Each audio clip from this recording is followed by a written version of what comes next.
आज आम्ही अहिल्यानगर जिल्ह्यातून या ठिकाणी उपोषणाला जाहीर पाठिंबा देण्यासाठी इथे आलेलो आहे. या ठिकाणी परिस्थिती पाहता सलग 8 दिवस झाले माणूस उपोषण करीत आहे आणि उपोषण करत असताना माणसाची प्रकृती अत्यंत ढासळली आहे आणि या ठिकाणी कोणताही प्रशासकीय अधिकारी व स्थानिक अधिकारी किंवा स्थानिक आमदार, स्थानिक नगरसेवक व कुठला पदाधिकारी अधिकारी सरपंच इथं कोणीही दखल आलेलं नाही, कोणी विजय दिलेलं नाही. आणि आज सकाळ सकाळी आम्ही उठलं तर दादांना चक्कर येऊन पडले असताना आम्हीच त्यांना सहारा दिला आणि ते एकदम प्रकृती अत्यंत ढालवलेली आहे.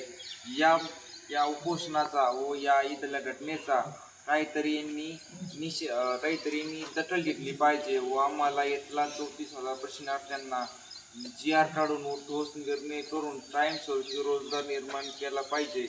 आणि समान महाराष्ट्राच्या वतीने अहिल्यानगरच्या वतीने आम्ही अभिलाल देवरे यांना जाहीर पाठिंबा सादर करीत आहोत. जय हिंद, जय भारत.